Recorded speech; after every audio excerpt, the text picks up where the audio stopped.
Ahoy and welcome back. This is Jack Sparrow.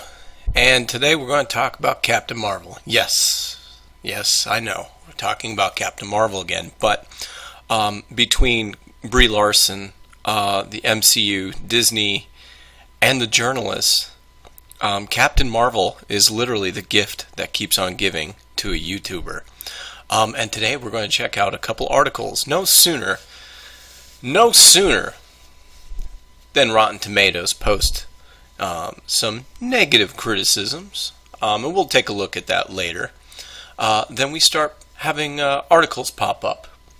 And the first article we're going to look at is this one by Jose Martinez, who writes from Complex, and it's titled "Misogynist Swarming Captain Marvel on Rotten Tomatoes Weeks Before Release." I smell soy. Captain Marvel's Rotten Tomatoes page is already riddled with angry audience rhetoric for a movie that's not out till March 8, and people are upset about Brie Larson advocating for a more diverse film criticism community. Comments including the foolish "Why Marvel decided to cast a very vocal racist and sexist aimed at white males, I'll never know." The ultra corny, "As a white male, I don't think Brie would want me watching this movie." And the emo, "Once Brie went on an anti-white male tirade, I lost interest in this movie." That's not really all that emo, but okay.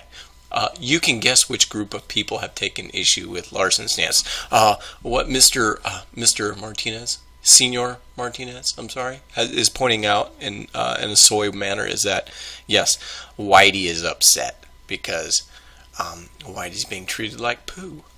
So, okay, well, let's move on, shall we? In an interview in a March 29 issue of British Marie Claire, Larson spoke out an overwhelmingly white male representation among film critics. Instead of simply running with this observation, Brie reached out to Dr. Stacy Smith from USC's Annenberg Inclusive Initiative. Their 2017 study revealed that 80% of film critics were men, while top critics who are women of color accounting to just 2.5%. You know, that could be just a choice, right? A choice of what people get involved in as a career. Maybe more white men are interested in the career than black men or Hispanics or even black women. It could possibly be down to what somebody's interested in. It's not that big a deal. And then last June, Larson voiced her concerns during a speech at the Women in Film Crystal Plus Lucy Awards, spotlighting how white males cannot always be the appropriate audience to review every single type of film. I don't need a 40-year-old white dude to tell me what didn't work about A Wrinkle in Time, she said. It wasn't made for him. I want to know what it meant to women of color, biracial women, to teen women of color. So you're saying that a movie is not a movie for a guy? Well, I hate to break it to you, Brie, but I watched Sex and the City before once. I did not inhale. But I have watched Sleepless in Seattle, and I have watched You Got Mail, and those are both directed at mainly women, and they're good movies. So, can it? Just saying. Let's move on. Am I saying I hate white dudes? No, I'm not, Larson clarified. What I am saying is if you make a movie that is a love letter to women of color, there is an insanely low chance a woman of color will have a chance to see your movie and review your movie. Well, I hate to break it to you, Cheese Larson, but A Wrinkle in Time was a book, and it was a book for children of all ages and colors and creeds, not directed at a single group. It was a children's book series. So I don't really know where she's going. Let's move on. We could be here all day trying to figure out Brie Larson. Brie has been making inclusivityness a top priority for the Captain Marvel rollout. No. She's not. She's not being inclusive. She could be saying that, hey, I'm not really a big fan of white guys and stuff like that. Everybody's welcome to see the movie. This is a movie for everyone to enjoy.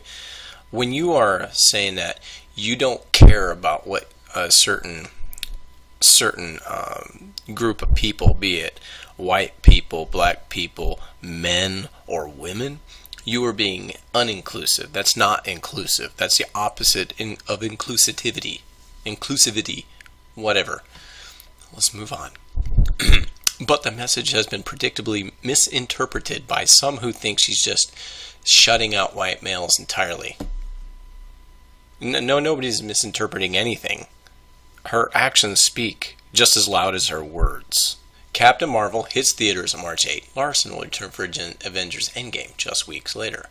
Rotten Tomatoes saw a similar occurrence 2 years ago when an alt-right group called Down with Disney's treatment of franchise and its fanboys coordinated to an internet attack that resulted in a plummeting score for Star Wars last year. Their reason for taking such action: the film was too feminist. There was more to it except for the third wave feminist agenda being pushed.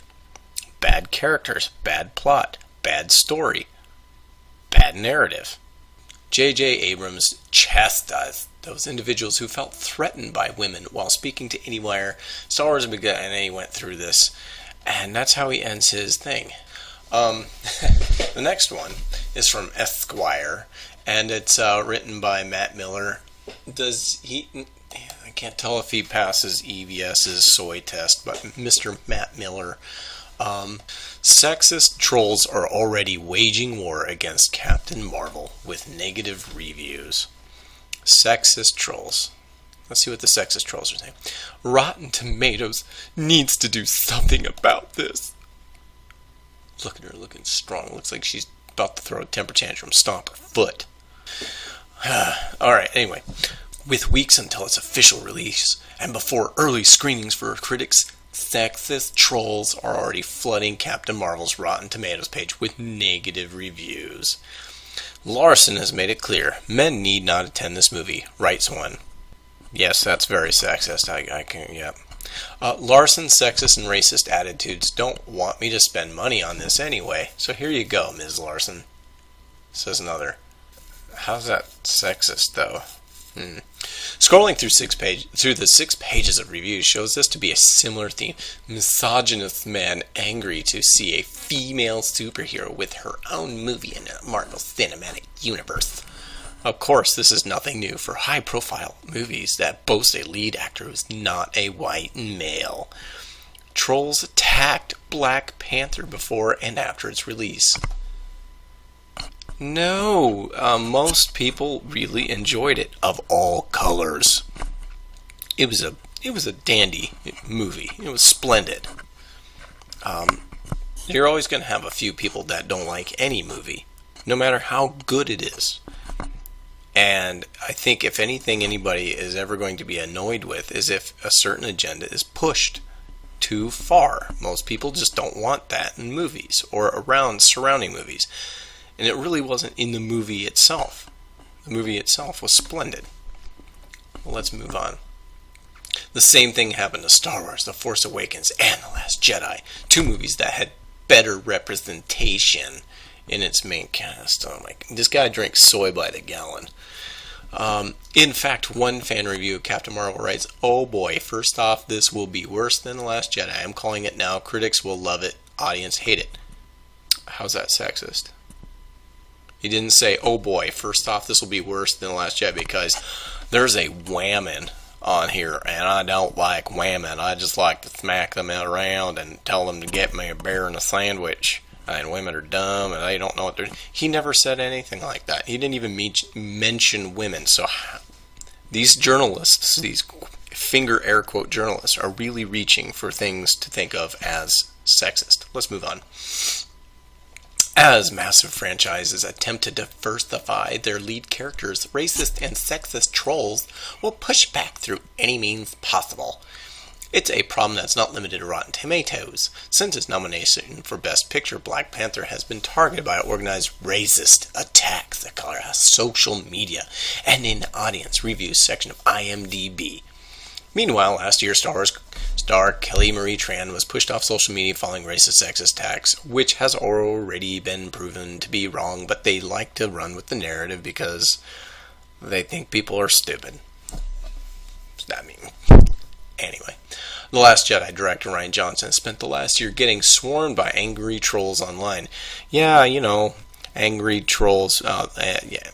Brian Johnson likes to send middle finger tweets to people, call people a-holes, call people man-babies for criticism of his movie. Meanwhile, Zack Snyder got thoroughly roasted for the, in my opinion, terrible movies he made. And did anybody really, he got roasted, but did Zack Snyder come out and start middle finger people and calling them a-holes and stuff? No, he took it like a man, because that's what men do. They take it. Rian Johnson ain't a man. He's not a man. Moving on. This is a disturbing trend, but one that still hasn't had any real impact on the films themselves, despite the vocal hatred and racist trolls.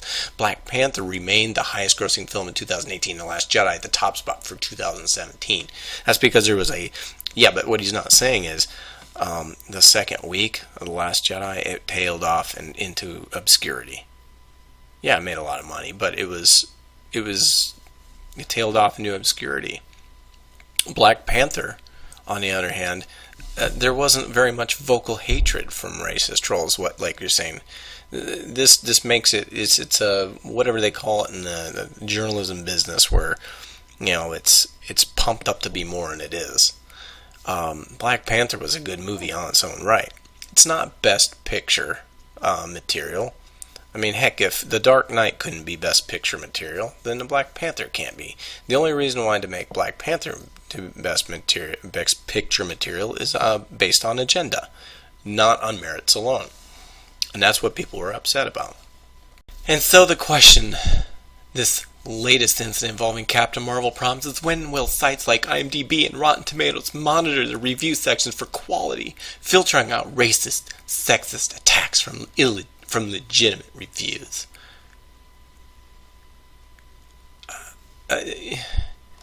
So, this is all he writes. And again, this is the second article where there's literally nothing misogynist or sexist in here, what he says. So people can't voice their opinion and say, hey, based on what I'm being told by the racist, sexist. It's funny, the person who's acting like the racist and sexist is being made out to be the victim. And then people who are just being, a little snarky about it, pointing it out, are the ones that are the racist and sexist. Now let's see what these terrible, terrible, terrible reviews are. Okay, let's go to Rotten Tomatoes. Okay, so right now we have Kevin H. says, Brie Larson has already said this isn't for me. I assume he's a white man. I'll spend my money elsewhere. Not sexist. Drew B. says, this looks great, excited to see the introduction of Captain Marvel in the next phase of the MCU. Most likely a paid shill, but maybe not. Maybe he's actually legitimately freaking want to see it. Maybe soy. This one movie that will close the mouths of machistas. See, there's two positive ones right in a row. Oh, look, not interested. Search the lead actress. Drew doesn't want us, saying about to Drew, doesn't want us going as a white male. I won't go. Drew, I hope your movie is good without me. See, there's nothing sexist. Interesting, there have been no screenings yet. Just pointing out a fact, right? Okay, let's move. Joseph Larson made it clear, men need to not attend this movie. Not sexist. I can already tell that Captain Marvel isn't the superhero we expected, but only deserved. Probably a shill. Nope. Looks like they're set to ruin a franchise. Not sexist. It could be just a terrible movie. So there are a bunch of these, but I disagree with the GoFundMe account. Brie Larson is starting to help Disney. There's nothing in here except for this weird random made up superhero looks like Homer Simpson. Not interested. Well, that's just funny. Not sexist though. See, and look, this will be dreadful, and yet the critics will praise the film because they get paid by Marvel. How is Thor: The Dark World better than Aquaman? No idea. I don't know about the critics being paid, but you know. Anyway, as you can see, there's nothing in here. This is just a complete disaster. So anyway, I know that was a little bit longer of a video than my normal funny videos with sound effects, but you know, when you find news like this, you just really have to jump on it. And obviously, the agenda is to cherry pick the information that they won't mention anything that Brie Larson actually said in regards to white men, which she has made comments that are on record. But of course, they'll mention people saying things and spin it as being sexist. There's nothing that I've read in any of these comments that actually is sexist. Anyway, what do you think about all this? What do you think about these articles? Leave me a comment in the comment section below, and let's start a discussion about these very suspect criticisms. So, if you like what I'm doing here, think about leaving a like. Think about leaving a comment. Think about subscribing and joining my pirate crew. And as always, this is Jack saying, keep your eyes on the horizon.